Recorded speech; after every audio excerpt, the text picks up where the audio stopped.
더욱더 주님을 알아가게 될 수 있도록 도와주시기 원합니다. 또한 저희가 단순히 주님의 말씀을 배우는 것에서 그치지 않고 또 주님의 말씀대로 정말 믿고 살 수 있도록 주님께서 저희 안에서 역사해 주시기 원합니다. 예수님의 이름으로 기도드렸습니다. 아멘. 예, 이번 시간에 계속해서 저희가 사무엘 기하 10장부터 살펴보도록 하겠습니다. 간단히 살펴보려고 하는데요. 그래도 내용이 좀 많습니다. 아무래도 역사서기 때문에 이제 일어나는 사건들도 많고요.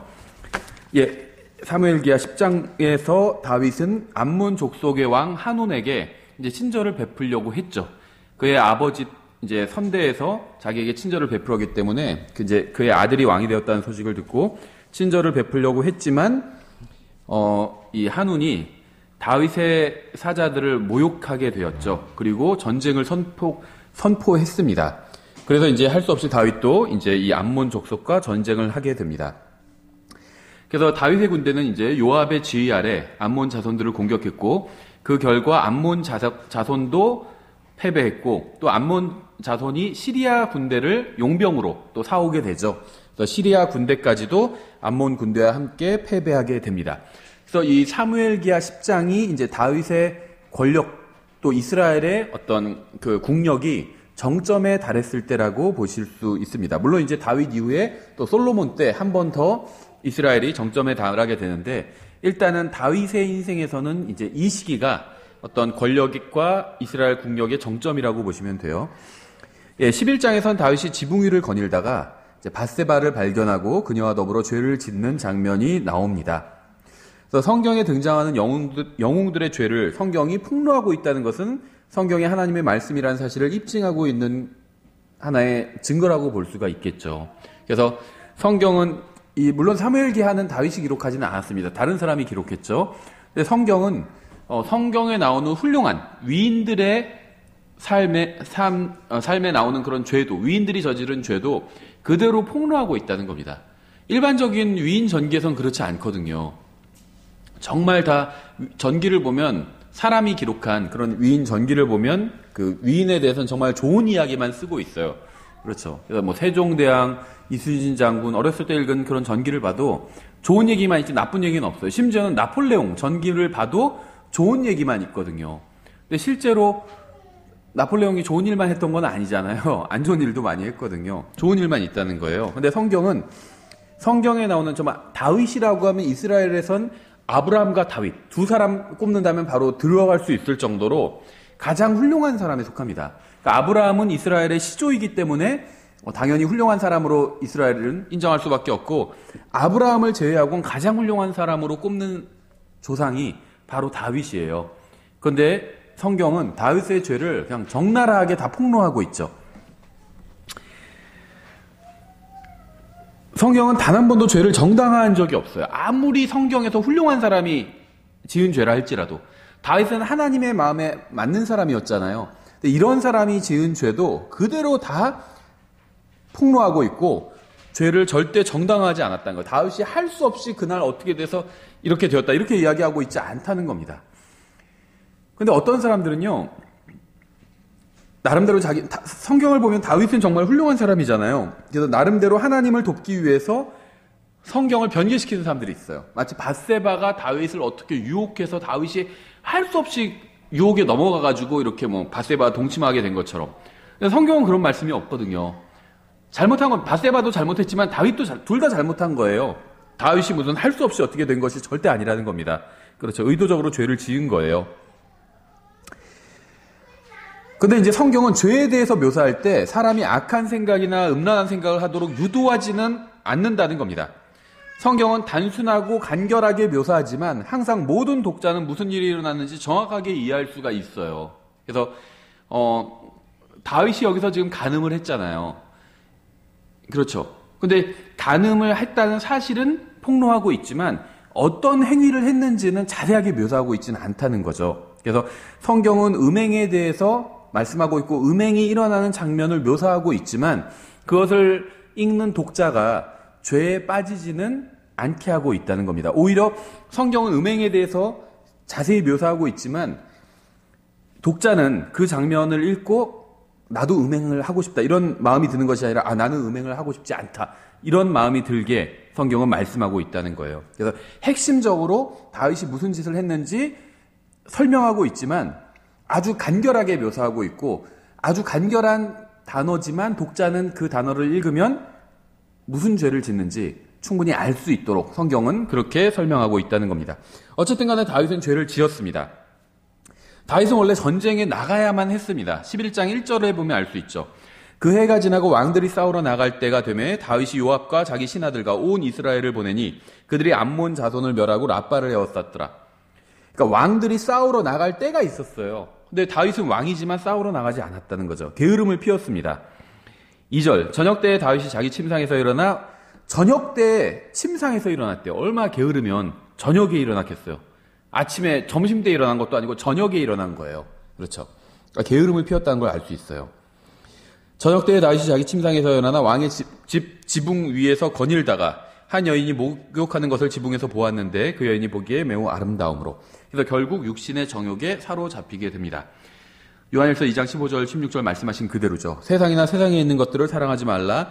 어떤 사람이 세상을 사랑하면 아버지의 사랑이 그 속에 있지 아니하니 세상에 있는 모든 것, 즉 육신의 정욕과 안목의 정욕과 인생의 자랑은 아버지에게서 나지 아니하고 세상에서 나느니라. 다윗은 피할 길로 피하지 않았고 자신의 눈이 이끄는 대로 죄의 길로 들어가 버렸습니다. 그러니까 여자가 목욕하는 걸 우연히 본 것 자체는 죄가 아니죠. 그럼 그냥 다시 자기 자리로 들어와야 됐습니다. 피할 수 있었다는 거예요. 근데 피하지 않았죠. 사람에게 공통적으로 있는 시험 외에는 너희가 어떤 시험도 당하지 아니하였나니 하나님은 신실하사 너희가 감당할 수 있는 것 이상으로 시험 당하는 것을 너희에게 허락하지 아니하시고 또한 그 시험과 함께 피할 길을 내사 너희가 능히 그것을 감당하게 하시느니라. 다윗은 충분히 피할 수 있었어요. 근데 피하지 않았죠. 다윗의 죄는 야고보서 1장 13절부터 15절에서 말씀하시는 그대로 이루어져 있습니다. 아무도 자기가 시험을 받을 때 내가 하나님께 시험을 받는다 하지 말라.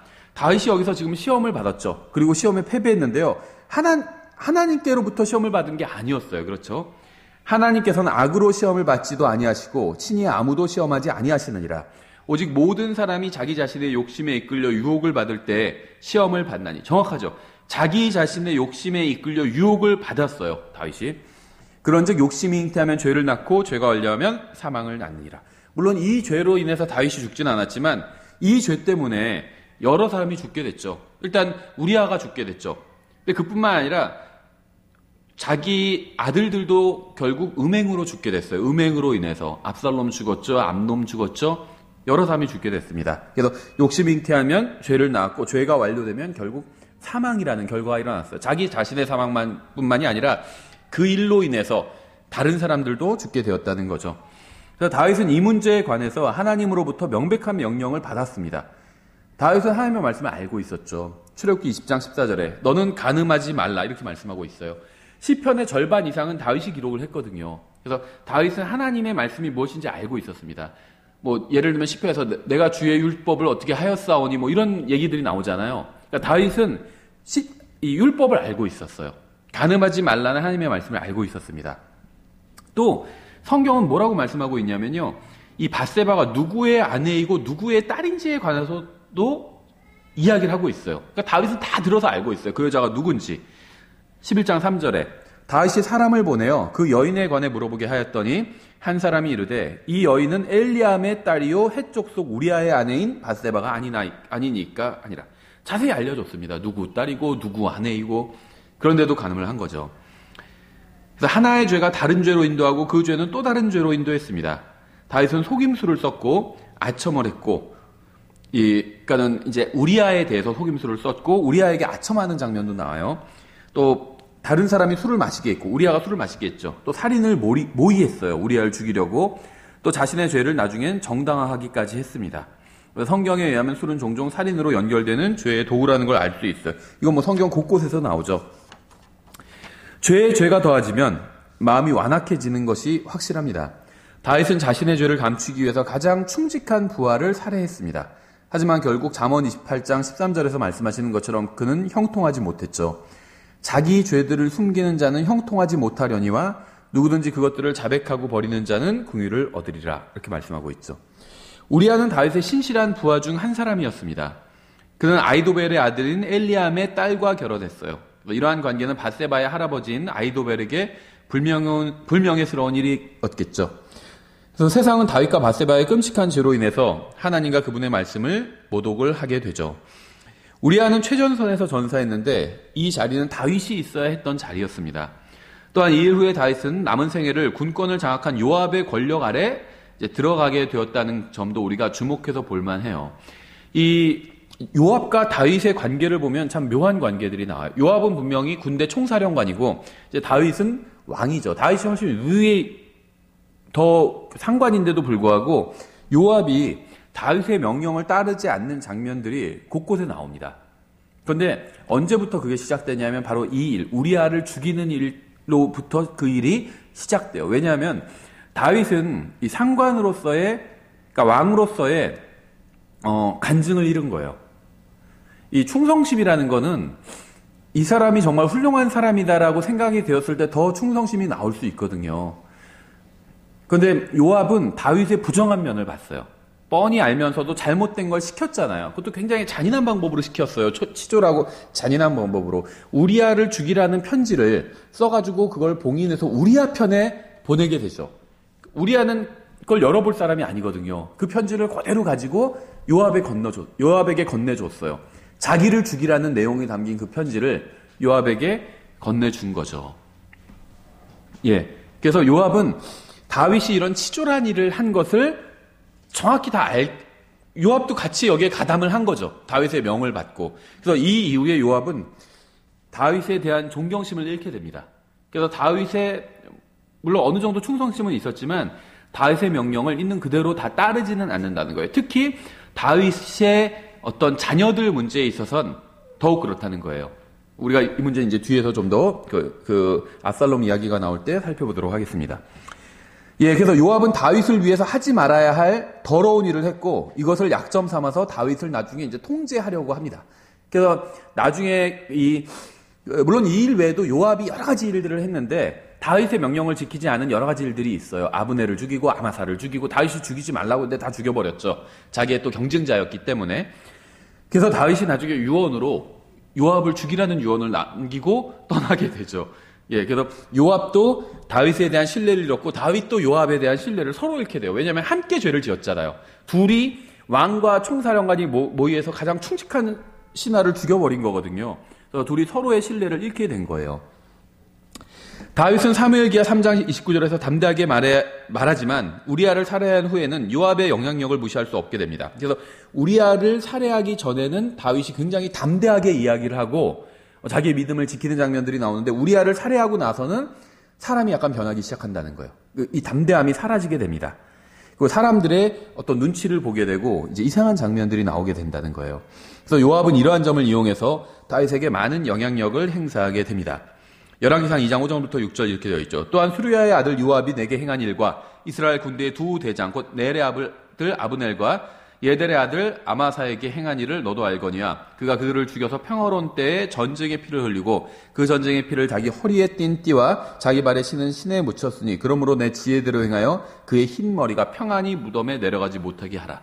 그래서 요압이 젊었을 때는 건드리지 못하다가 이제 요압도 다 늙었잖아요. 다윗의 평생에 다윗 군대 총사령관으로 있었고 이제 다윗이 이 열왕기상 2장에서 이야기하는 건 유언이고 이제 다윗은 아주 늙었을 때 한 유언이고 요압도 이제 완전히 늙은 상태가 되었어요. 그래서 힘이 완전 다 빠진 상태가 되었죠. 그래서 이제 자기 아들에게 요압을 제거하라는 이러한 유언을 남기게 됩니다. 자기는 제거하지 못했습니다. 요압을. 예, 그래서 다윗은 권력이 가장 강할 때 죄에 빠졌고 결국 다윗의 권력도 서서히 어떻게 표현해야 될까요? 줄어들게 됩니다. 쭈그러들게 돼요. 완전히. 그래서 다시는 다윗이 그 막강한 권력을 회복하지 못하게 됩니다. 이 죄로 인해서. 예, 그래서 다윗이 죄를 짓고 나서 그 다음 해에 하나님께서는 대언자 나단에게 회개하지 않은 다윗을 대적해서 경고하게 하셨습니다. 죄를 짓자마자 바로 나단을 보내신 건 아니었다는 거예요. 회개할 시간을 충분히 주셨는데도 보니까 전혀 회개를 하고 있지 않아요. 그래서 하나님께서는 나단을 보내신 거죠. 나단은 비유를 들어서 다윗이 하나님과 사람에게 얼마나 큰 죄를 지었는지 알려주었고 이 일로 인해서 하나님의 원수들이 하나님을 모독할 기회를 제공했다고 책망을 했죠. 사무엘하 12장 14절 그러나 이 행동으로 인하여 왕이 주의 원수들에게 신성 모독에 큰 기회를 주었으니 왕에게 태어난 아이 또한 반드시 죽으리이다 하니라. 하나님을 잘 믿는다고 하면서 아주 치졸한 죄를 지었잖아요. 이거는 어느 이방인이 지어도 다 비판을 받을 만한 아주 치졸한 죄. 자기 부하의 부인을 뺏은 거잖아요. 그리고 부하는 죽인 거예요. 아주 충실한 부하를. 이거는 뭐 어느 시대나 국가나 민족을 막론하고 다 지탄받아 마땅한 아주 치졸한 죄입니다. 그렇죠. 이방인들도 이런 죄는 짓지 않아요. 이방인 중에서도 훌륭한 사람들은 이런 죄를 짓지 않습니다. 예전에도 그런 예가 있었죠. 아브라함이 자기가 죽을까봐 자기 부인을 동생이라고 속였죠. 물론 사촌 동생인 건 맞죠. 하지만 사촌 동생이었다가 결혼을 했으면 그 다음에 이제 동생이 아니라 이제 부인이잖아요. 근데 자기를 죽일까봐 동생이라고만 절반만 얘기한 거죠. 진실을. 절반의 진실은 거짓이잖아요. 그렇죠. 이삭도 마찬가지고. 근데 그때 아비멜렉이 어떤 반응을 일으켰죠? 하나님께서 꿈에 나타나셨을 때 자기는 그런 걸 하지 않는다고 얘기했어요. 그렇죠. 남의 부인을 죽여서 뺏지 않는다고. 그러니까 이교도들도 그 정도의 그 도덕 기준은 가지고 있었던 거예요. 하나님께서 책망하시니까 그런 건 하지 않는다 하고 오히려 아브라함을 불러서 나중에 책망을 하게 되죠. 네가 왜 그렇게 속였냐? 네가 부인이라고 했으면 내가 건들지 않았을 텐데 이렇게 얘기를 하게 되죠. 그러니까 오히려 하나님의 백성이 이교도 앞에서 창피를 당하고 있는 거예요. 부도덕한 일로 인해서. 이것도 마찬가지죠. 이교도들이 얼마나 손가락질하고 하나님을 모독했겠어요. 근데 성경은요, 하나님의 이름이 모독받는 경우를 더 얘기하고 있죠. 종이 주인의 명령에 순종하지 않을 때 하나님의 명령이 모독당한다고 말씀하고 있죠. 디모데전서 6장 1절. 멍에 아래에 있는 종들은 다 자기 주인들을 모든 존경에 받기에 합당한 자로 여길지니 이것은 하나님의 이름과 그분의 교리가 모독을 받지 않게 하려 함이라. 그리스도인이라고 교회 다닌다고 하면서 일은 제대로 안 해요. 그러면은 하나님의 이름이 모독당한다는 거예요. 저는 교회 다니다고 하면서 보니까 일은 제대로 하지 않고 손자의 뒤에 가서 막 쉬고 있고 놀고 있고 작업 시간에 작업은 안 하고 있고 하나님의 이름이 모독당하게 된다는 거죠. 마찬가지예요. 디도서 2장 5절에도 또 있죠. 아내가 남편에게 순종하지 않으면 하나님의 이름이 모독당한다고 말씀하고 있어요. 신중하고 정숙하고 가정을 보살피며 선하고 자기 남편에게 순종하는 자가 되게 하려 함이니 그리하여야 하나님의 말씀이 모독을 받지 아니하리라. 교회 다닌다고 그러고 하나님 잘 믿는다고 예수님 잘 믿는다고 어디 전도 나간다고 그러고 막 열심히 성경 읽는다고 하는데 남편에게 순종하지 않아요. 그러니까는 옆에 있는 사람들이 저 사람은 뭐 하나님 열심히 믿는다고 하면서 남편한테 순종도 안 해? 그럼 결국은 그 여자를 그 자매를 욕하는 것이 아니라 하나님을 욕하게 된다는 겁니다. 하나님의 이름이 모독당하게 된다는 거예요. 옛날에도 저도 그런 간증을 들은 적이 있어요. 어떤 분이 어디 미국에 가서 어떤 목사님이 미국에 갔는데 그 한인 그 사회에서 이제 뭐 교제도 나누고 뭐 말씀도 전하러 갔었나 봐요. 그런데 어떤 분이 부탁을 하더래요. 누구한테 복음을 전해달라고. 그래서 알았다고 하고 이제 만나러 가는데 보니까 교도소인 거예요. 그래서 어떻게 된 거냐고 그러니까 부인이 교회에 다니는데 남편이 태권도 사범이었고 부인이 교회에 다니는데 정말 일주일에 7일을 교회에 나가요. 그리고 집에 와서 무슨 뭐 교회 다른 형제자매 불러가지고 막 모임 갖고 있고 밤새 찬양하고 막 그런 것만 해요. 가정일은 하나도 돌보지 않고 밥도 안 하고 애들도 돌보지 않고 계속 성경만 읽고 기도만 하고 찬양만 하고 뭐 전도만 나가고 교회만 나가고 일주일에 7일을. 그래서 남편이 너무 화가 나가지고 그걸로 여러 번 싸웠는데도 말을 듣지 않아서 부인을 살해했어요. 그래가지고 살인으로 지금 연방교도에서 복역하고 있는 거예요. 그래서 그 목사님은 아무리 생각해도 이게 복음을 전하기가 너무 어렵다는 거예요. 네, 그래서 그 사람을 면회를 가가지고 그 사람 앞에서 보는 데서 무릎을 꿇고 용서를 구했대요. 우리 예수님을 믿는 사람들이 너무 잘못된 행위를 할 때가 많아서 하나님의 이름이 모독당하게 할 때가 많이 있다고. 근데 우리가 잘못 행했지만 하나님은 그런 분이 아니라고 했더니 남편이 처음으로 기독교인이 자기한테 사과하는 거를 들은 거예요. 얼마나 억울했겠어요. 자기가 화가 나서 죽인 건 잘못한 거지만 열심히 자기 나가서 돈 버는데 부인은 집안일을 하나도 하지 않고 교회만 나갔어. 일주일에 정말 7일. 그래서 그 목회에 대한 예전에 그 러크만 목사님 쓰신 책 중에 그런 얘기가 있거든요. 목회에 대한 이야기를 하면서 교회 모임을 일주일 내내 갖지 말아라 이런 얘기를 해요. 절대. 왜냐하면 그들도 성도들도 가족이 있다. 일주일 내내 하면 교회 나오느라고 가정을 돌볼 수가 없다는 거예요. 그럼 가정이 다 파탄나 버리거든요. 그렇죠. 예. 그래서 그러니까 가장 기본적인 것들, 아내면은 이건 뭐 신앙을 떠나서 기본적인 것을 하지 않으면 결국 그것으로 인해서 하나님의 이름이 모독을 받게 된다는 겁니다. 종이면 열심히 일해야 돼요. 종업원이면 열심히 일해야 됩니다. 그렇죠. 그래야지 나중에 복음을 전해도 전할 수 있는 거지. 일은 열심히 안 하면서 복음을 전하려고 다른 동료나 뭐 자기 후배나 사장한테 복음 전하려고 하면 소용이 없다는 거죠. 예, 그래서 결국에는 이제 나단이 가서 다윗을 지적하게 됩니다. 그래서 다윗은 나단을 죽일 수도 있었지만 죽이지 않았어요. 그렇죠. 그래서 죽이는 죄를 하나 더하는 대신 하나님의 말씀에 엎드렸습니다. 이후에 다윗은 아들의 이름을 나단이라고 짓게 돼요. 이게 좀 놀라운 부분인 것 같아요. 역대기상 3장 5절이랑 누가복음 3장 31절에 보면 다윗이 아들이 많아요. 근데 그 중에서 아들의 이름을 하나를 나단이라고 짓게 돼요. 나단이 자기의 죄를 적나라하게 지적했잖아요. 그러니까 이런 점이 또 다윗의 훌륭한 부분인 것 같아요. 죄를 짓긴 했지만 자기의 죄를 지적한 사람을 미워하지 않고 아들을 낳아서 그 사람 이름을 그대로 지은 거예요. 아들의 이름을 나단이라고 지었죠. 예, 다윗은 진심으로 신실하게 회개했습니다. 시편 51편에 보면 나와 있죠. 다윗이 이 밧세바와 간음한 이후에 이제 나단의 지적을 듣고 지은 시가 시편 51편이에요. 그래서 51편의 앞에 그렇게 서두에 그렇게 그 이야기가 배경 설명이 같이 돼 있죠. 하지만 하나님께서는 다윗의 죄로 인해서 이제 그의 아이가 죽을 것이라고 말씀을 하셨죠. 다윗은 하나님의 징계를 받아들였고 아이가 죽자 일어서서 하나님께 경배했습니다. 그래서 밧세바는 다윗의 죄에 동참했고 결국 함께 징계를 받았죠. 아이를 잃게 되었으니까 큰 징계겠죠. 그래서 그녀는 아이를 잃었지만 하나님께서는 또 후에 긍휼을 베풀어 주셔서 이 밧세바를 통해서 솔로몬이 태어나게 해 주셨습니다. 다윗은 나단의 비유에서 불의한 사람이 4배로 갚아야 한다고 판결했죠. 그리고 하나님께서는 다윗의 판결대로 그대로 그에게 심판을 하셨습니다. 그래서 밧세바의 관계로 인해서 태어난 아이가 죽었죠. 그러니까 자기가 이제 우리아를 죽인 데 대해서 4배로 벌을 받은 거예요. 밧세바의 관계에서 태어난 아이가 죽었고 압살롬이 다말을 망쳐놓은 강간한 암논을 죽였죠. 또 암논 다윗의 아들인데 또 요압이 압살롬을 죽였어요. 그리고 나중에는 분하야가 아도니아를 또 죽이게 됩니다. 그래서 다윗의 4명의 자식이 죽게 돼요. 그렇죠. 그래서 이 일에 더해서 다윗의 아내들은 공개적으로 학대를 당했죠. 강간을 당한 거죠. 사무엘하 16장에 보면 다윗의 아내들 첩들이 압살롬에 의해서 강간을 당하게 되죠. 그래서 죄가 죽음으로 삭슬을 치르게 된 것입니다. 성경은 우리에게 육신에게 기회를 주지 말고 넘어가지 않도록 주의하라고 경고하고 있어요. 그래서 우리가 죄를 지은 이후에 회개하면 하나님께서는 우리를 용서해 주시지만 우리의 죄로 인해 일어난 일들과 그 결과는 평생 따라다니게 된다는 겁니다. 예를 들면 내가 어떤 사람을 화가 나서 칼로 찔러서 죽였어요. 그리고 나서 하나님께 회개했습니다. 그럼 하나님께서는 용서해 주시지만 그 죄값을 치르기 위해서 감옥에는 가야 된다는 겁니다. 그렇죠. 하나님께서 용서해 주셨는데 그러니까 난 감옥에 안 가도 된다. 이렇게 생각할 수는 없다는 거예요. 감옥에 가야 된다. 진정으로 용서한 하나님께 용서를 구하는 사람은 하나님께 먼저 용서를 구하고 또 그 피해자들한테도 용서 구하고 또 자기가 자수해가지고 자기 발로 감옥에 가야 되는 거죠. 그게 그리스도인인 거예요. 그렇죠.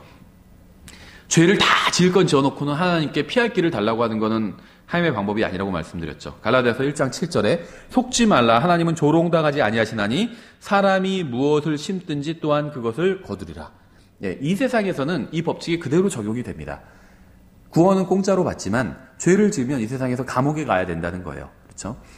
예, 13장은 위험한 사건으로 시작을 합니다. 압살롬의 배다른 형제인 암논이 압살롬의 누이인 다말을 강간하는 비도덕적인 죄를 짓게 되죠. 그래서 이들은 모두 다윗의 자녀들이었지만 다윗은 자신의 죄로 인해서 이들을 바르게 훈육하지 못했습니다. 그래서 이제 요압이 이것을 옆에서 보게 돼요. 요압은 다윗의 사촌이라고 말씀드렸죠.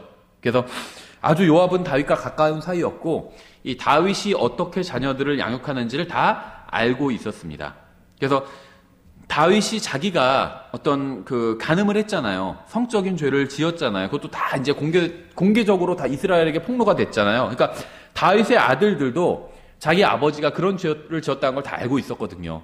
그래서 다윗은 하나님의 말씀을 알고 있던 사람이기 때문에 자녀들을 하나님의 말씀으로 양육했을 거예요. 근데 양육을 했는데 한마디로 속된 말로 하면 약발이 먹지를 않았다는 겁니다. 다른 건 다 아이들이 이해해도, 아버지도 뭐 그렇게 해놓고선, 뭐 우리한테 무슨 여자를 조심해라. 예를 들면, 음란한 짓 하지 말고 무슨 간음하지 말아라. 그게 아이들에게 통하지 않았다는 겁니다. 음행하지 말아라. 아버지가 가르치는데 그 앞에서 네 해도 돌아가는 길에는 아니 아버지도 무슨 뭐 다 음행해놓고 뭐 우리한테 무슨 얘기를 하시는 거야 이렇게 생각했을 거예요. 그러니까 자녀 다윗은 훌륭한 사람이었지만 이 밧세바의 간음이 정말 다윗의 인생에 있어서 정말 국가적으로나 이 개인 인생에 있어서나 치명적인 그 정말 상처를 내게 되거든요. 그래서 다윗은 이 일로 인해서 자녀들을 바르게 훈육하지 못하게 됩니다. 그리고 요압도 이것을 옆에서 다 보게 됩니다. 그러니까 비행 청소년이 모두 다 부모 탓은 아니겠죠. 사무엘은 훌륭한 부모였지만 그 자녀들은 아주 망나니들이었잖아요. 나쁜 사람들이었죠. 그 악한 사람들이었어요. 사악한 자들이었어요. 사무엘은 훌륭한 부모였지만. 그러니까 다 부모 탓은 아니에요. 근데 바르지 못한 부모는 비행 청소년을 생산해낸다는 것은 이건 사실입니다. 그렇죠? 그러니까 올바른 부모에게서도 잘못된 자녀들이 나올 수 있다는 거예요. 사무엘처럼. 사무엘은 훌륭한 사람이었지만 자녀들은 사악한 자들이었죠. 그럴 수 있어요, 충분히. 근데 반대로 사악한 잘못된 부모는 반드시 사악한 자녀들을 낳게 된다는 겁니다.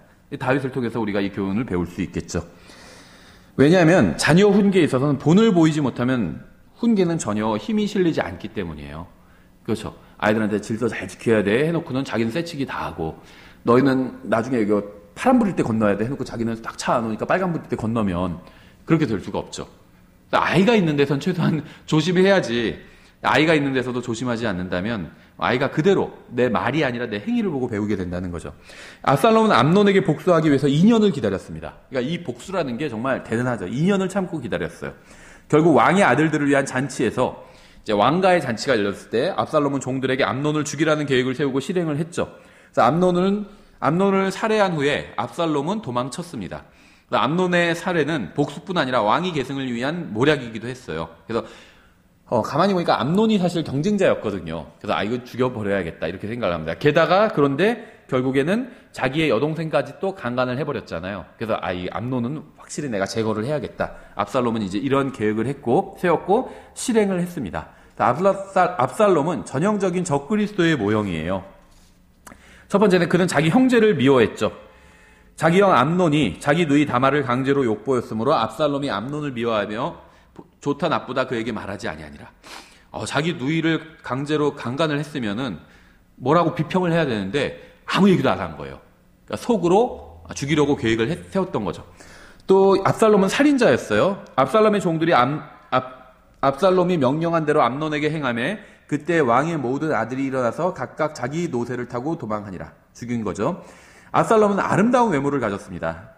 14장 25절. 그러나 온 이스라엘 안에 압살롬같이 아름다움으로 인해 그렇게 크게 칭찬받는 자가 없었더라. 그는 발바닥부터 정수리까지 흠이 없었더라. 마귀도 마찬가지죠. 루시퍼도 아름답게 창조가 되었어요. 또 네 번째, 압살롬은 권력을 잡기 위해서 입맞춤을 했습니다. 15장 5절. 어떤 사람이라도 그에게 가까이 와서 경의를 표하려 하면 그는 자기 손을 내밀어 그 사람을 붙들고 그에게 입을 맞추니라. 다섯 번째, 그는 이스라엘 왕국을 훔쳤죠. 15장 10절. 그러나 압살롬이 정탐꾼들을 이스라엘의 모든 지파들에게 두루 보내어 이르되 너희는 나팔 소리를 듣거든 곧 말하기를 압살롬이 헤브론에서 통치한다 하니라. 또 기둥을 세웠습니다. 18장 18절. 또 일곱 번째, 결국 구덩이에 던져지게 됩니다. 18장 17절. 그들이 압살롬의 몸을 가져다가 숲에 있던 큰 구덩이에 던지고 그 위에 매우 큰 돌무더기를 쌓으니라. 온 이스라엘은 각각 자기의 장막으로 도망하니라. 마귀도 날개 구덩이에 던져지게 되죠. 그래서 일곱 가지 이 점이 적그리스도에게 일어나는 일과 이제 비슷하다는 겁니다. 요압은 다윗이 압살롬에게 마음을 두었다고 생각해서 압살롬을 돌아오는데 도움을 줬어요. 이 요압은요 굉장히 정치적인 사람이었거든요. 그래서 가만히 보니까 압살롬이 생긴 것도 잘생기고 백성들에게 인기가 있었습니다. 그래서 압살롬을 후계자로 삼으려나 보다 이렇게 생각을 하고 압살롬이 암논을 살해하고 나서 도망갔잖아요. 근데 다시 예루살렘으로 귀환하는데 요압이 이제 결정적인 공을 세우게 되죠. 근데 이제 압살롬은 예루살렘으로 돌아온 후에도 2년 동안 다윗을 만나는 것을 허락받지 못했어요. 그러니까 다윗이 그래 그럼 예루살렘으로 돌아오게 해라. 내가 용서해 줄 테니까. 하지만 지금 만나고 싶진 않다. 이런 거죠. 그러니까 압살롬 입장에서는 불안한 거죠. 왕이 아버지가 자기를 만나주지도 않으니까. 그래서 압살롬은 사악했습니다. 또 요압을 만나기 위해서 고의적으로 요압의 밭에 이제 불을 지르고 자기를 찾아오게 만든 거죠. 결국 결과적으로 압살롬이 원하는 대로 되어서 다윗을 만날 수 있게 되었습니다. 요압이 정치적으로 행동을 했죠. 어떤 여자가 다윗 앞에서 그 거짓말로 지어낸 이야기를 하게 합니다. 요압이 시킨 거죠. 그래서 제가 뭐 이건 길어서 잘 읽지는 않겠습니다. 14장 4절부터 10절에 나와 있죠. 어떤 뭐 자기 아들이 있고 누가 죽였는데 뭐 결국 다 죽인 아들까지도 사람들이 뭐 내놓으라고 해서 그러면 자기는 다 아들을 다 잃게 된다. 막 이런 지어낸 이야기를 왕 앞에서 막 이야기를 하게 됩니다. 그래서 왕이 그것에 대해서 어떤 판단을 내리게 되고 결국에는 왕 자신이 이제 자신을 돌아보게 하는 그런 지어낸 이야기였는데 사실 이 이야기는 압살롬을 위한 이야기였죠. 그래서 이 이야기를 왕이 듣고 결국에는 이제 압살롬을 완전히 용서해 주게 되죠. 근데 이 여자의 지어낸 이야기는요, 이 출애굽기 22장 22절에 근거한 이야기였어요. 무슨 말이냐면, 너희는 과부나 아버지 없는 아이를 괴롭히지 말지니라 이렇게 말씀하고 있죠. 그래서 과부나 고아를 괴롭히지 말라고 말씀하고 있는데 이 여자는 지금 과부가 될 위험에 처한 여자였어요. 이 지어낸 이야기에 의하면. 사실이 아니라 지어낸 이야기에 의하면. 그래서 다윗은 이것을 기억하고 이 여자의 편을 들어줬던 겁니다. 그렇죠. 다윗은 또다시 의도치 않게 자신에 대한 판결을 내리게 된 거죠. 11절에 이에 그녀가 이르되 원하건대 왕은 주 왕의 하나님을 기억하사 피를 복수하는 자들이 다시는 멸하지 못하게 하옵소서. 그러니까 비록 압살롬이 암논을 죽였지만 그거 복수 좀 안 하면 안 되냐 이 이야기를 하고 있는 거예요. 그래서 다윗이 이 요압의 꾀에 이제 정치적인 그 꾀에 노란하게 된 겁니다. 예. 그래서 이 일로 인해서 이 요압의 계략으로 인해서 압살롬은 다시 다윗 앞에 나올 수 있게 되었습니다. 근데 이제 압살롬은요, 이뿐만이 아니라, 그러니까 암논을 죽인 게 단순히 다말에 대한 복수뿐만이 아니라고 말씀드렸죠. 자기가 왕위를 이어받기 위해서 암논을 죽인 건데, 이건 뭐 제 추측이지만, 그래서 암논은 제거했지만 결과적으로 아버지가 자기를 바로 부르지 않고 2년이나 걸렸어요. 아버지 앞에 다시 나올 수 있게 되기까지가. 그것도 요압의 도움이 없었다면 나오지 못했을 겁니다. 그래서 아마 압살롬은 이거는 안 되겠다. 그냥 가만히 있었어. 그러니까 아버지의 은총이 나로부터 떠났을 수 있겠다. 이렇게 판단을 했겠죠. 그래서 이제 아예 그 반역을 일으키려고 생각을 하게 됩니다. 그렇죠. 자, 압살롬은 백성의 마음을 자신에게로 돌리기 위해서 4년간 간교하게 또 계략을 세우게 됩니다. 그러니까 전형적인 적그리스도의 모형이죠. 그래서 48개월 동안 사람들에게 아첨했고 자신이 그들을 잘 대해주겠다고 거짓 약속을 했고 왕을 모함했습니다. 그래서 서원을 갖기 위해서 헤브론으로 가야 한다고 거짓말을 했죠. 다윗이 신실한 부하들과 함께 예루살렘을 탈출해서 이제 도망치게 되는 이야기가 나오게 되죠. 그래서 결국에는 압살롬은 이 반역에 이제 초반부에는 성공을 하는 것처럼 보입니다. 그래서 4년 동안 준비를 했기 때문에 이제 준비도 많이 한 상태고, 그래서 갑자기 이제 다윗을 기습하게 되고, 다윗은 이제 거기에 놀라서 바로 부하들 몇 명과 함께 예루살렘을 탈출해서 도망치게 되죠. 하지만 이제 다윗이 여기서요, 그 마음이 하나님께로 다시 돌아오게 됩니다. 주님의 책망을 받아들여서 마음이 겸손한 상태가 되고, 이제 이 모든 일이 자신의 죄로 인해 일어났다는 사실을 시인을 하게 됩니다. 그래서 다윗이 이게 인간적으로 보면 불행한 일이 일어났지만 다윗의 새 마음이 하나님께로 돌아오는 이런 큰 계기가 됩니다. 그래서 머리를 덮고 맨발로 가는 것은 슬픔과 수치의 상징이에요. 그러니까 다윗가 머리를 무엇인가로 덮고 그다음에 맨발로 이렇게 가게 되죠. 네, 이것은 그 성경 여러 곳에서 수치의 상징으로 나와요. 이사야서 20장 4절에도 젊은 자나 늙은 자나 벗은 몸과 맨발로 다니며 볼기까지 드러내어 이집트의 수치를 보이리니 이렇게 말씀하고 있어요. 그래서 벗은 몸, 맨발 이런 것은 이제 수치를 상징합니다. 또 예레미야서 14장 4절에 땅에 비가 없어 토지가 갈라짐으로 쟁기질하는 자들이 부끄러워 자기 머리를 가렸도다. 얼굴을 가리는 거예요. 우리나라도 무슨 뉴스 보면 가끔 나오죠. 사건 나면은 다 막 잠바 같은 걸로 얼굴을 뒤집어 쓰고 있어요. 그렇죠. 얼굴 절대 안 나오게 하죠. 머리를 가리는 거예요. 수치스러워서. 그렇죠. 예, 그래서 다윗은 다시 하나님 앞에서 겸손해졌지만 다른 한편으로는 약삭빠른 인간의 모습을 보이기도 했습니다. 무엇이냐면 일단 다윗이 하나님 앞에서 이 압살롬의 반역으로 인해서 겸손해졌어요. 그런데 항상 내가 하나님을 잘 섬기려고 그러고 하나님께로 돌아오면 나의 육신이 그것을 방해하죠. 다윗의 육신이 딱 튀어나왔던 거예요. 그래서 약삭빠른 이런 또 계략을 세우게 됩니다. 그래서 제사장 아비아달과 사독을 자신의 친구 후세와 함께 남겨두어서 배신자인 아히도벨의 모략을 무력화시키게 되죠. 다윗이 도망가니까 후세는 다윗의 친구였기 때문에 자기도 같이 다윗과 고난받겠다 하고 다윗을 찾아오게 되는데 다윗이 그러지 말아라. 네가 나와 함께 도망가지 말고 차라리 압살롬에게로 가서 이 아히도벨은 굉장히 굉장한 그러니까는 책사거든요. 그래서 아히도벨을 무력화시켜라. 이런 이제 일종의 계략을 내게 되죠. 그래서 이 후세가 압살롬에게 일종의 거짓 투항을 하게 됩니다. 그래서 거짓된 정보를 주고 이제 잘못된 조언을 주게 되죠. 15장은 모든 일이 하나님의 은혜에 달렸다는 사실을 보여줍니다. 다윗이 막 무슨 계획을 세우고 어떻게 하고 하지만 사실은 모든 건 다 하나님의 은혜에 달려 있었죠. 다윗도 이걸 알고 있었어요. 25절에 왕이 사독에게 이르되 하나님의 궤를 도로 가지고 가라. 만일 내가 주의 눈에 호의를 입으면 그분께서 다시 나를 데려오사 내가 그 궤와 자신의 처소를 내게 그 궤와 자신의 처소를 보이시리라. 한마디로 하나님께서 나에게 호의를 보이신다면 내가 회복될 것이다. 복원될 것이다. 이렇게 이야기를 하고 있는 거죠. 그러니까 모든 것은 하나님의 은혜에 달려 있다. 라는 얘기를 하고 있는 거죠. 그래서 영어 그런 기독교 금원 중에 그런 말이 있어요. 그러니까 모든 것은 하나님의 복 주심에 달려 있다. 하나님께서 복을 주시면 잘 되는 거고 복을 주시지 않으면 잘 못 되는 겁니다. 그래서 하나님의 이 호의를 구해야 되는 거죠. 주님께서 원하시고 기뻐하시는 일이라면 저희가 이것을 하게 해주십시오. 이렇게 기도해야 되는 거겠죠. 16장에서 압살롬은 예루살렘을 점령하게 됩니다. 다윗은 시므이가 저주를 할 때 양심의 가책을 받아서 저주의 말을 하나님의 심판으로 받아들입니다.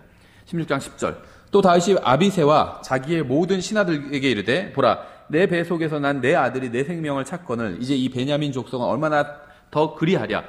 주께서 그에게 명령하셨으니 그를 내버려 두고 그가 저주하게 하라. 이런 태도를 가지고 있다면요, 별로 분쟁이 일어날 게 없어요. 근데 이게 우리가 읽을 때는 쉬울 것 같은데 사실 쉽지가 않아요. 나에 대해서 안 좋은 얘기를 하는 사람들이 있거든요. 그럴 때 딱 이런 태도를 보인다면 그 사람은 정말 영적으로 성숙한 사람입니다. 형제님 누가 그러던데? 형제님 욕하고 다니던데? 저 사람이 형제님 욕하고 다니던데요? 그러니까는 주께서 그에게 명령하셨으니 그가를 내버려 두고 그가 욕하게 하라. 이렇게 얘기한다면 얼마나 그게 영적으로 훌륭할까요? 그런 자세를 가졌으면 좋겠어요. 그렇죠. 그래서 저도 누가 제 욕한다고 그러면 화가 날 때, 당연히 화가 나는데 이런 태도를 가지려고 노력을 합니다. 하나님께. 저에게도 이런 영을 주십시오. 누가 내 욕을 한다고 하면 욕하게 내버려 두세요. 다 그럴만 하니까 하겠죠. 이렇게, 화낼 필요가 없어요. 하나님께서 모든 걸 다 보고 계시고 주관하고 계시고 또 나를 욕하는 사람은요, 하나님께서 지금 인간의 막대기로 쓰시는 거거든요. 욕을 들으면 화가 나잖아요. 그렇죠. 막대기를 쓰시는 거예요. 그럴 때 이제 내가 나를 돌아볼 수 있는 상태예요. 형제님 다 그거 형제님이 자기 이익을 위해서 그렇게 하는 거라고 하던데요. 그러면 정말 내가 그런가? 혹시 하나님께서 저 사람을 통해서 나에게 저런 메시지를 주시는 게 아닌가? 이렇게 돌아본다면요, 영적으로 굉장히 유익할 수 있어요. 날 욕해요? 나 가만두나 봐라. 이렇게 생각하는 것보다는 그래요? 저에 대해서 그렇게 얘기해요? 하나님께서 아마 그렇게 얘기라고 하셨을 거예요. 이렇게 다윗처럼 받아들인다면 대단히 훌륭하겠죠. 그래서 다윗은 정말 하나님 앞에서 겸손해졌어요. 누가 자기 욕해도 전혀 상관하지 않았습니다. 그러니까 하나님께서 오히려 시키신 것이다. 이렇게까지 받아들였죠. 그래서 다윗은 저주한 자가 사울의 지파인 베냐민 지파라는 사실을 알게 됩니다. 이 일이 일어난 곳은 바후림인데 이 바후림이라는 장소는, 그러니까 바후림에서 다윗이 도망치다가 이 시므이가 다윗을 막 저주하는 이제 그런 곳이요. 만난 곳이거든요. 다윗이 도망치고 있고 시므이가 그걸 따라하면서 막 조롱하고 했던 장소가 이 바후림이라는 장소였는데, 여기는 어떤 곳이냐면요, 다윗이 미갈을 억지로 빼앗아 가자 아내를 뺏긴 미갈의 남편이 울면서 따라온 곳이기도 합니다. 미갈이 다윗의 남편이었지만 다윗이 미갈과 상종 안 하니까 다시 다른 남자에게 재혼을 시키게 되는데 다윗이 나중에 가서 그걸 다시 찾아오게 되잖아요. 그래서 남편이 막 울면서 따라오다가 사람들이 말리니까 네가 지금 왕이 뺏어가는데 네가 그러고 있으면 되냐 하니까 그냥 울면서 다시 돌아가게 되죠. 그곳이 바로 바후림이에요. 그래서 뿌린 대로 거둔다는 말은 진리이고 왕도 예가 아니죠. 다른 사람의 눈에서 눈물을 흘리게 했던 그 장소에서 자기가 지금 눈물을 흘리게 된 겁니다. 다윗이. 예루살렘에 도착한 압살롬은 다윗의 친구인 후세가 남아있다는 사실에 놀라죠. 그래서 아히도벨은 남아있는 왕의 첩들에게로 들어가라는 조언을 하는데 이것은 왕자를 차지한 자만이 할 수 있는 행위였죠. 다윗은 은밀하게 죄를 지었지만 이 압살롬은 같은 죄를 공개적으로 지었습니다. 이것은 다윗이 행한 은밀한 죄에 대한 하나님의 경고의 성취였죠. 17장에서 아히도벨은 다윗이 두려움에 떨며 연약한 상태인 지금 바로 다윗과 전쟁을 해야 한다고 압살롬에게 조언을 했습니다. 하지만 후세는 아히도벨의 조언이 적절했죠. 지금 도망치고 있고 정신없이 막 도망치고 있고 갑자기 급습을 당해서 도망치고 있으니까 바로 추격해가지고 전멸을 시켜야 된다. 아주 좋은 조언을 해준 건데 후세가 가만히 보니까는 이렇게 되면 자기 친구인 다윗이 몰살당하게 되잖아요. 그래서 추격을 늦추라고 조언을 하는데 막 말을 갖다 붙이죠. 지금 막 왕은 지금 화가 난 상태고 막 아주 용사고 그들이 지금 막 대열을 다 정비하고 있을 거고 오히려 새끼를 뺏긴 뭐 암콤처럼 건드렸다간 더 큰일을 할 수 있고 갖다 붙여서 말을 지어내게 됩니다. 그래서 결국 후세는 추격을 늦추라고 조언을 하게 돼요. 다윗의 친구였기 때문에 다윗이 요단강을 건너서 마하나임으로 도피해서 사람을 모을 시간을 벌어주기 위해서 거짓 조언을 하죠. 조금 더 있다가 해라. 지금 좀 누그러진 다음에 다윗이 누그러진 다음에 덮치는 게 낫다. 이런 거짓 조언을 합니다. 아히도벨은 자신의 조언이 거부되자 일이 다 틀어졌다고 생각을 했습니다. 그래서 다윗에게 아브넬과 이스보셋의 복수를 하려고 했지만 실패하자 마음이 상하여 모든 것을 포기하고 고향 돌아가서 자살하게 되죠. 18장에서 결국 다윗은 전쟁을 대비했지만 이제 후세가 시간을 벌어줘서 사람을 모을 수가 있게 되었어요. 그래서 전쟁을 대비했지만 압살롬을 죽이지 말라는 명령을 내리게 되죠. 그래서 전투 중에 압살롬의 긴 머리가 나무에 걸리면서 압살롬은 공중에 대롱대롱 매달리게 됩니다. 그래서 요압은 다윗의 명령을 무시하고 압살롬을 죽였습니다. 왜 압살롬을 죽였을까요?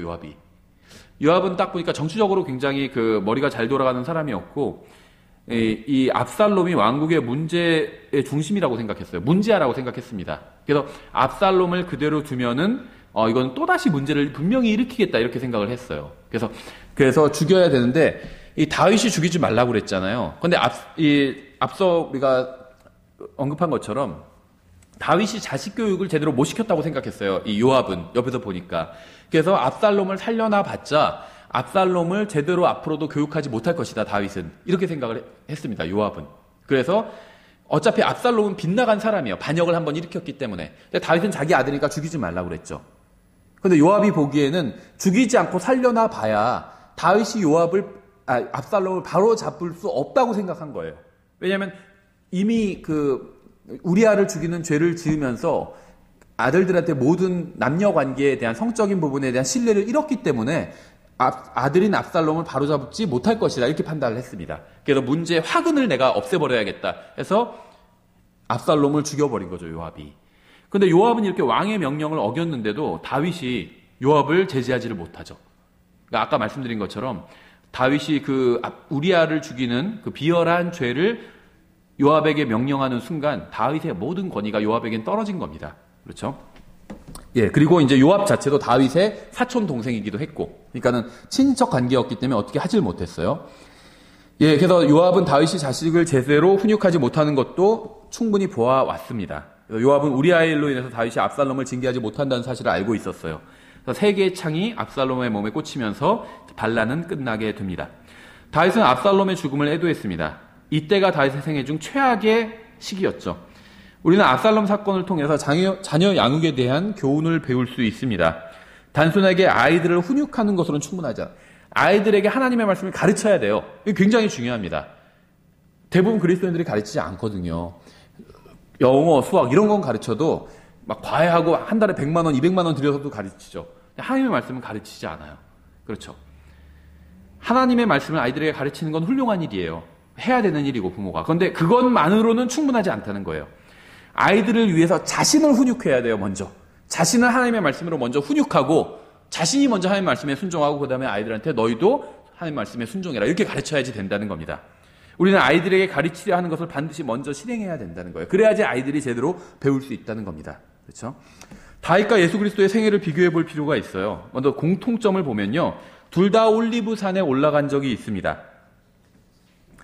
15장 30절에 나오죠. 또 둘 다 그곳에 가는 버릇이 있었어요. 자주 갔습니다. 올리브산에. 복음서에 보면 예수님께서 올리브산에 자주 올라가신 게 나오죠. 또 둘 다 예루살렘 사람들의 거부를 받았고 울었습니다. 그렇죠? 다윗이 예루살렘에서 이제 피해서 도망갈 때 거부당한 거죠. 그리고 울었죠, 다윗이. 또 예수님께서도 예루살렘 백성을 보시고 우셨죠. 또 둘 다 돌아올 것이 예언되어 있었어요. 그렇죠? 그래서 다윗도 하나님께서 자기에게 호의를 보이시면 자기가 다시 돌아올 수 있을 것이다. 이렇게 예언을 했어요. 스스로에 대해서. 하나님께서 호의를 보여주셔서 데려오셨죠. 예수님께서도 예루살렘 백성들한테 쫓겨나셨지만 나중에 다시 돌아오시게 되죠. 재림하시게 되죠. 또 둘 다 다윗의 종들도 다윗의 종들이 다윗의 고난에 동참했어요. 마찬가지로 예수님의 종들도 예수님의 고난에 동참을 했죠. 또 다윗 왕과 모든 신하들을 향해 돌을 던지니, 그러니까 시므이가 저주하고 할 때 신하들도 같이 그 저주를 받았다는 거죠. 고난에 동참했다는 겁니다. 또 요한복음 15장 20절, 내가 너에게 한 말, 즉 종이 자기 주인보다 크지 못하니라 한 말을 기억하라. 그들이 나를 핍박하였으면 너희도 핍박할 것이요, 내 말을 지켰으면 너희 말도 지키리라. 종들이 고난에 동참했죠. 또 종들은 복수하지 말라는 명령을 받았어요. 다윗도 복수하지 말라고 그랬죠. 시므이가 저주하고 돌을 던질 때 그 옆에 다윗의 부하들은요, 다 군인들이었어요. 그런데도 가서 죽일 수가 있었죠. 죽이지 말라고 그랬습니다. 하나님께서 저렇게 내 욕을 하라고 시키신 건 줄 어떻게 아느냐 해서 그렇게 하지 말라고 그랬죠. 마찬가지예요. 그렇죠. 예수님께서도 복수하지 말라고 그랬어요. 베드로가 그 대제사장의 종의 귀를 쳐서 그 귀를 베어버렸죠. 말고의 귀를 베어버렸을 때 예수님께서 말리셨죠. 내 칼을 도로 칼집에 꽂으라. 칼을 잡는 자는 다 칼로 망하리라. 너는 내가 지금 내 아버지께 기도하여 당장이라도 그분께서 12군단이 넘는 천사들을 내게 주시도록 할 수 없는 줄로 생각하느냐. 천사 하나가 18만 5천 명을 죽였잖아요. 성경에 보면. 그럼 12군단이 넘는 천사라면 전 인류를 몰살할 수 있는 규모예요. 그런데도 예수님은 복수하지 말라고 하셨죠. 또 신실한 종들은 보상을 받게 됩니다. 사무엘하 19장에 보면요, 다윗이 나중에 이제 압살롬의 반역을 제압하고 나서 예루살렘으로 귀환할 때 종들에게 보상을 해주게 됩니다. 19장에. 마찬가지로 예수님께서 재림하실 때 신실하게 주님을 섬겼던 사람들도 보상을 받게 되죠. 너희는 내가 시험들을 당할 때 항상 나와 함께한 자들인즉 내 아버지께서 내게 맡기신 것 같이 나도 너희에게 한 왕국을 맡겨 너희가 내 왕국에서 내 상에서 먹고 마시게 하며 또 왕좌에 앉아 이스라엘 12지파를 재판하게 하리라. 보상을 해주신다는 거죠. 다윗과 예수님 사이에는 또 차이점도 있습니다. 사무엘기하 15장은 슬프게 진행되지만 누가복음 19장은 기쁘게 진행이 됩니다. 그리고 비슷한 사건인데 기쁘게 진행이 되고 슬프게 진행도 다르게 진행이 되죠. 또 다윗은 시므이에게 저주를 받지만 예수님은 유다에게 입맞춤을 받으시죠. 또 다윗의 종들은 그의 왼쪽과 오른쪽에 있었지만 예수님의 종들은 모두 다 그분을 버리고 도망쳐 버렸어요. 그렇죠. 다윗이 고난 중에 있을 때 종들이 끝까지 있었는데 예수님이 고난 당하실 때는 결정적인 순간에 다 도망가 버렸죠. 마가복음 14장 50절에 그들이 다 그분을 버리고 도망하니라. 그래놓고는 이제 베드로는 뒤에서 몰래 따라왔고 그랬던 거죠. 또 다윗이 걸어가는 동안 시므이는 저주했지만 예수님께서 걸어가실 때 여자들이 울었죠. 예수님께서 그 십자가를 지고 가실 때 울었잖아요. 그렇죠? 좀 다른 점도 있다는 겁니다. 19장에서 왕의 슬픔은 백성들의 마음을 아프게 했어요. 백성들이 할 말이 없겠죠. 다윗이 도망가니까 압살롬 편을 들었는데 이제 압살롬이 죽고 다윗이 다시 귀환하게 된 거예요. 그러니까 백성들도 난처해졌죠. 그래서 그들은 수치스러워했고 조용히 예루살렘으로 돌아왔습니다. 왕을 다시 모셔오는 문제로 인해서 유다와 이스라엘은 서로 또 대립을 하게 되죠. 우리가 먼저다, 우리가 먼저 모셔온다 막 그러면서 싸우게 되죠. 다윗을 대항하고 저주했던 모든 자들에게 다윗은 은혜를 베풀었습니다. 이게 그리스도의 정말 모형이란 걸 보여주는 일이죠. 다윗은 모든 사람에게 관대하게 대해 주었습니다. 다윗의 부재로 인해서 왕국은 혼란에 빠진 상태였죠. 하나님께서 기름 부으신 자를 거부하면 인간은 혼란과 멸망에 빠지게 됩니다. 다윗은 요압을 대신해서 아비사를 이제 선택하게 됩니다. 그러자 요압은 아비사를 살해했어요. 거짓으로 속여서 살해하는 장면이 나오죠. 이때 세바가 이제 기회를 틈타서 유다와 이스라엘의 갈등을 보고 왕국을 분열시킬 수 있는 기회라고 생각했습니다. 그래서 다윗의 군대가 이스라엘을 대적해서 출동했고 요압이 이 세바의 반란을 진압하게 됩니다. 그래서 다윗의 왕국은 이제 온전히 다 회복이 되었습니다. 이야기는 몇 사람들을 새로운 직분에 임명하는 것으로 끝나게 되죠. 그래서 요압은 자신의 사촌인 아마사를 살해하면서 군대 총사령관의 지위를 되찾았습니다. 아마사는 아마도 정확히 나오진 않지만 역대기상 2장 17절을 보면 사생아였을 것으로 추측이 됩니다. 21장은 좀 어두운 이야기가 나와요. 생존을 위해서 여호수아에게 간절히 부탁했던 이 기드온 족속 기억하시죠? 속였잖아요. 먼 곳에서 온 것처럼 속인 족속이 있었죠. 그런데 그건 기브온이었죠. 여기서 이제 기드온 족속도 여호수아에게 간절히 부탁을 했었죠. 기브온 족속이. 근데 사울은 그들과의 약속을 어겼습니다. 그렇죠. 그래서 결국에는, 그러니까는 하나님의 이 백성이 약속을 어겼을 때 하나님께서는 3년간 이스라엘에게 기근을 내리시게 되죠. 21장을 보면. 그래서 다윗이 기브온 사람들의 원수를 갚아주면서 이제 기근이 끝나게 됩니다. 그렇죠. 또 다윗이 주님께 감사를 드리는 아름다운 시가 이제 22장에 나와 있습니다. 다윗이 주님의 구원하시는 능력과 또 그분의 말씀에 순종해야 할 필요성과 또 하나님께 순종하면 주님께서 항상 좋은 길로 인도하신다고 노래하는 것을 통해서 다윗의 성품이 잘 드러나게 되죠. 그래서 이 시는 찬양으로 끝을 맺게 됩니다. 마치 이 사무엘기하 22장은 시편을 보는 것 같은 그런 느낌이 들어요. 23장은 시의 형태로 다윗의 마지막 말이 기록되어 있습니다. 유언이 기록되어 있죠. 그는 자신의 실패와 주님의 신실함을 비교하고 있습니다. 우리는 여기서 다윗의 용사들의 명단과 또 그들이 이스라엘을 위해서 자신의 몸을 살아있는 희생물로 드린 방법을 볼 수 있습니다. 그들의 신실함과 용맹함은 이 세상이나 다음 세상에서도 잊혀지지 않을 만큼 정말 그 신실하고 용맹하게 싸웠죠. 다윗의 생애는 원수들과의 전쟁보다 그의 내면의 성품을 통해서 그 위대함이 드러납니다. 요압의 동생인 아비사는 목록에 올라와 있지만 요압은 목록에 들지 않았어요. 여기서 지금 이 23장을 보면 다윗의 용사들의 목록이 다 나오는데 정작 총사령관인 요압이 빠져 있어요. 그렇죠? 요압의 동생 아비사도 들어가 있고 다 들어가 있는데, 그러니까 요압은 충성심에서 실패했기 때문에 목록에 들지 못한 것이죠. 요압은 나중에 아도니아가 반역할 때, 솔로몬과 경쟁하면서 반역할 때 그 반역에 동참을 하게 됩니다. 그렇죠? 근데 우리아는요, 영광스럽게 기록되어 있어요. 이 용사의 목록 맨 마지막에 들어가 있죠. 충성스러운 사람이었기 때문에. 하지만 요압과 아히도벨은 충성스럽지 못했기 때문에 이 목록에서 빠지게 됩니다. 예레미야서 9장 23절 이렇게 되어 있죠. 주가 이같이 말하노라. 지혜로운 자는 자기 지혜를 자랑하지 말고. 아히도벨이죠. 용사는 자기 힘을 자랑하지 말며. 요압이죠. 부자는 자기 재물을 자랑하지 말라. 오직 자랑하는 자는 이것 즉 자기가 깨달아 나를 아는 것과 또 내가 땅에서 인자함과 판단의 공의와 의를 집행하는 주라는 것을 자랑할지니라. 나는 이 일들을 기뻐하느니라 주가 말하노라. 예, 이 말씀대로 그대로 된 것입니다. 24장은 좀 이상한 장이에요. 여기까지만 보고 24장 마지막이니까 마치면요. 왜 그러냐면요. 1절에 보면요. 다시 주의 분노가 이스라엘을 향해 타오르매 그분께서 그들을 치시려고 다윗을 움직이사 가서 이스라엘과 유다의 수를 세라 하고 말하게 하시니라. 하나님께서 다윗을 벌주기 위해서 죄를 짓게 하시는 것처럼 나오죠. 이것만 보면 그렇게 보이는데 사실은 전혀 그렇지는 않습니다. 하나님께서 다윗이 무엇인가를 하는 것을 허락하셔서 그가 그것을 행함으로 인해서 이스라엘을 징계하시는 것처럼 나오는데요. 역대기상 21장 1절에 보면 비슷한 사건이 나오는데 좀 다르게 진술하고 있어요. 사탄이 이스라엘을 대적하려고 일어나 다윗을 선동하여 이스라엘의 수를 세게 하니라. 이렇게 되어 있죠. 그래서 우리는 같은 사건을 기록하고 있는 두 구절을 비교해 봐야 되고 그래야 사건의 정확한 전말을 알 수 있습니다. 하나님께서는 사탄의 제안을 허락해 주신 거예요. 마치 욥기와 같아요. 욥이 사탄이 무엇인가 제안을 하니까 하나님께서 그래 한번 시험해봐라고 허락해 주신 것어서 사탄이 시험을 한 거죠. 이것도 마찬가지였어요. 사탄이 다윗을 시험해 보겠습니다 하니까 그래 그렇게 해봐라 하고 허락해 주신 거라고 볼 수가 있죠. 이게 두 구절을 비교해 보니까 우리가 사건을 정확히 알 수 있는 거죠. 이러한 경우는요. 성경에 무수하게 많이 나옵니다. 그래서 이러한 경우에 하나님께서는 사람이 억지로 죄를 짓게 하시는 것이 아니라 그가 마음대로 하도록 허락하셔서 특정한 사건이 일어나도록 하실 뿐입니다. 예를 들면 데살로니가후서 2장 11절에 이렇게 말씀하고 있어요. 이런 까닭에 하나님께서 그들에게 강한 미혹을 보내사 그들이 거짓말을 믿게 하시리니. 그러니까 하나님께서 마치 강한 미혹을 보내서 사람들이 거짓말을 믿게 하신 것처럼 사람들이 거짓말을 믿는 게 하나님 탓인 것처럼 보이죠. 이 구절은. 근데 여기서 구절이 성경이 끝나지 않는다는 거예요.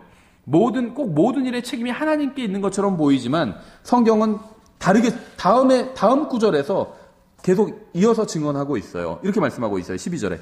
이것은 진리를 믿지 아니하고 불의를 기뻐한 그들이 다 정죄를 받게 하려 함이라. 사람들이요 먼저 진리를 믿지 않고 불의를 기뻐했습니다. 그런 사람에게 거짓 것을 보내주시는 거예요. 진리를 믿는 사람을 억지로 거짓말을 믿게 하시는 것이 아니라 이미 진리를 거부했고 거짓말을 믿고 있어요. 그런 사람들에게 거짓을 보내주는 겁니다. 예를 들면 예수님을 거부한 사람들은 어떻게 되죠? 나중에 적그리스도를 만나게 되잖아요.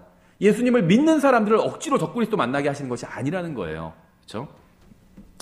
다윗은 백성의 수를 계수하면서 대속물을 드리는 것을 허락하지 않아서 주님의 말씀을 어기는 죄를 지었습니다. 그러니까 이 사람의 수를 계수하는 게 왜 문제냐 이렇게 생각할 수 있는데요.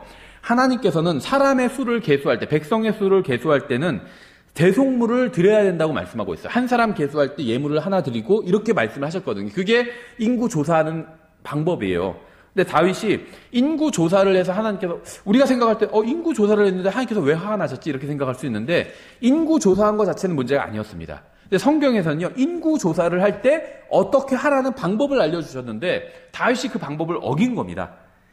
이건 출애굽기 30장에 나와요. 출애굽기 30장 11절부터 16절에 대속물은, 그러니까 은혜로 된 세겔인데요, 그들이 하나님께서 값을 치르고 사신 주님의 소유물이라는 사실을 상기시켜 줍니다. 그래서 출애굽기 30장 12절은 백성의 수를 계수할 때 대속물을 치르지 않으면 재앙이 올 수 있다고 분명히 경고하고 있어요. 그래서 사탄은 이러한 하나님의 법을 이스라엘이 어기게 함으로 심판받게 한 겁니다. 그렇죠. 발람의 항짓과 똑같죠. 하나님이 이스라엘을 치지 않으시잖아요. 그러니까 이스라엘이 죄를 짓도록 유도한 거죠. 그래서 이방 여인과 막 춤추고 놀아나게 한 거예요. 음행을 하게 한 겁니다. 그러니까 하나님께서 이스라엘을 징계하신 거예요. 똑같아요. 마귀가 똑같은 방법을 쓴 겁니다. 하나님이 이스라엘을 징계하지 않으시니까 마귀가 유도를 한 거죠. 근데 어떻게 했냐면 백성의 수를 계수하는데 하나님의 방법대로 계수하지 않게 한 겁니다. 하나님의 말씀을 어기게 한 거예요. 그래서 요압은 백성을 계수하는 문제에 관해서 다윗을 설득하려고 했지만 실패했죠. 양떼를 치던 다윗은 큰 무리의 백성의 군주가 되자 교만에 빠졌습니다. 교만은 항상 마귀를 끌어들이게 되죠. 다윗이 선택한 형벌은 하나님의 의로우심과 부드러우심을 신뢰하는 그의 마음에서 나온 것이죠. 다윗은 다른 수단을 통해서가 아닌 하나님의 손으로 직접 벌을 받기 원했습니다. 진노가 멈춘 곳은 아리우나의 타작 마당이었어요. 거기서 다윗은 하나님께 희생물을 드렸고 주님께서는 다윗을 받아주셨고 그의 희생물도 받아주셨죠. 그래서 우리는 사무엘기하를 이렇게 네 부분으로 요약할 수 있어요. 1장부터 10장은 다윗의 승리, 11장부터 12장은 다윗의 범죄, 13장부터 20장은 다윗의 고난, 21장부터 24장은 다윗의 간증. 그래서 저희가 이렇게 간단하게 사무엘기하를 살펴봤습니다. 다음 시간에 열왕기 상을 들어가도록